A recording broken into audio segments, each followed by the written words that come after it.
afternoon, good evening, wherever you're watching us from. This is Diplomacia, your number one journal on diplomacy and foreign relations. If you happen to be new on this channel, our request is one to you. Kindly consider subscribing. So today on Diplomacy in Focus, our attention is just concluded Africa CEO Forum that took place in Kigali, Rwanda. And the message of the forum was as crystal clear as the blue sky. African business must scale or fail. Straight to the point. Just listen to this. With over 2,800 CEOs, investors, policymakers, and heads of state gathered under one urgent theme, why Africa must embrace shared ownership to compete globally. Why Africa must embrace shared ownership to compete globally. A very powerful theme indeed. There should be no more small-scale survival for African businesses. It's time for continental giants to spring up. And Dangote certainly has been leading the way. So what were the key takeaways from this Africa CEO Forum 2026 that just wrapped in Kigali, Rwanda? Walk with me. We summed up a number of agendas and ideas that were, and speeches that were echoed during the forum, and we summarized them into 5 key takeaways. But before we dive into it, our request to you is just one. Kindly consider subscribing to our channel, and us as Diplomacia, we won't disappoint you with giving you some of the best analysis on geopolitics and trade relations that do take place across the region and across the continent. So let's dive straight into it. So what are the key takeaways from the just concluded Africa CEO Forum in Kigali, Rwanda? Number 1, African businesses must scale or fail. That was indeed a very powerful theme of the summit. This is a call to action for a number of African businesses to have shared ownership. The businesses, if they want to thrive, they stop operating in isolation. So shared ownership is an non-negotiable. This was the central theme that indeed dominated this forum. For each and every speaker, talking about the need for collaborate. African businesses can no longer grow in isolation. Success requires shared equity, shared infrastructure, and shared regulatory framework across borders.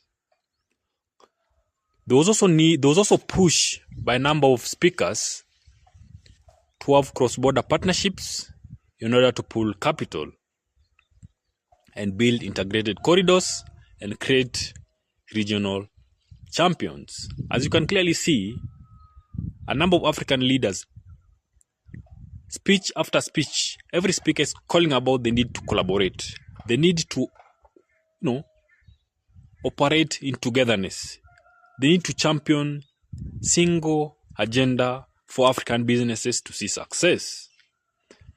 Calling for African leaders to move and African businesses to move from fragmented national projects to continent-wide solution connecting resources, markets, and people. There's nothing to add on this clearly. You've always seen a number of African countries have been operating in what we so-call protectionism. It's been very difficult moving from one African country to another because of stringent visa requirements as compared even to moving to Europe. Number 2, stop exporting raw materials. This was a call to action from one President Paul Kagame of Rwanda, strongly pushing for industrial sovereignty and downstream processing, especially in critical minerals like lithium, cobalt, copper, gold, zinc, and other minerals. Africa must build local refining, manufacturing, e.g. electric batteries for electric vehicles, and stop being just supplier of raw wealth, thereby stealing from African very own resources and making it not to thrive and not to grow. This was a message that came very clearly from Rwandan President Paul Kagame. Emphasis on African patient capital and domestic investment that stays within the continent instead of relying on foreign aid or fleeting foreign direct investment that comes with very tough conditions that only benefits foreign investors. As you can clearly see, there's a clear push for every speaker encouraging other African leaders and businessmen to pull resources together so that African can have inter-African, foreign direct investment instead of relying to third-party Western countries. Number 3, key takeaway from us was a call on regional integration and infrastructure development. This certainly was a push to accelerate mega projects and cross-border infrastructure. For this certainly open up a number of countries for regional integration and continental integration for that matter. The need to harmonize regulations for easier movements of goods, services, capital, and talent. Like I stated earlier, Africa has been operating in what we so-called protectionism, protecting, their country. It's been a blockade. It's been very difficult moving from one African country to another. So there's a call to action for a number of African countries to really open up the market for people-to-people immigration. And also a strong call for African capital markets and institutional investors to fund continental expansion.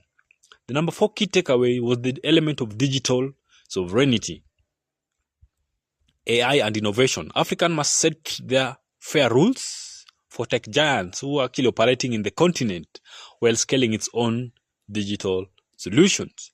PricewaterhouseCoopers, regional president, and other highlighted scaling AI with measurable return on investment and purpose.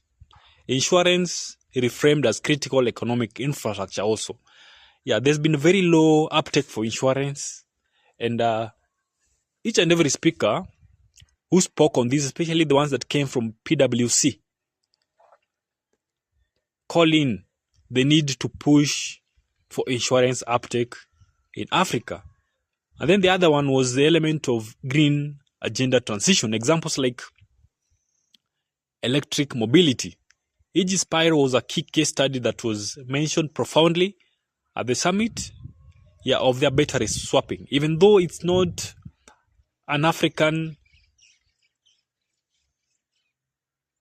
technological breakout, but them piloting battery swapping is certainly a key element for mobility that has helped so many youths in what we call the borders or motorcycle transportation to ease the burden of expensive fuel.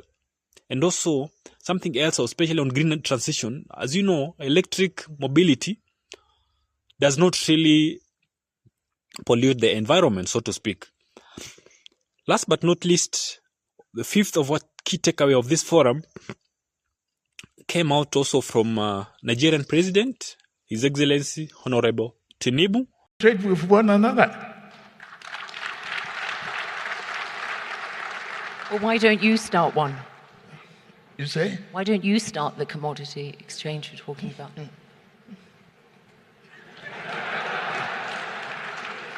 You're the most numerous country, biggest economy, or South Africa, the two of you battle it out at times, don't you? Yes. Also, Cote d'Ivoire leader also biggest mentioned the economy, need or South Africa, for the African two of you battle it out at presidents times, don't you?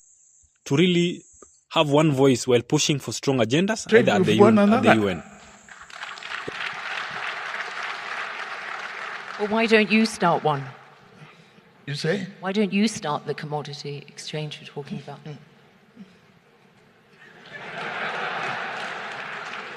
You're the most numerous.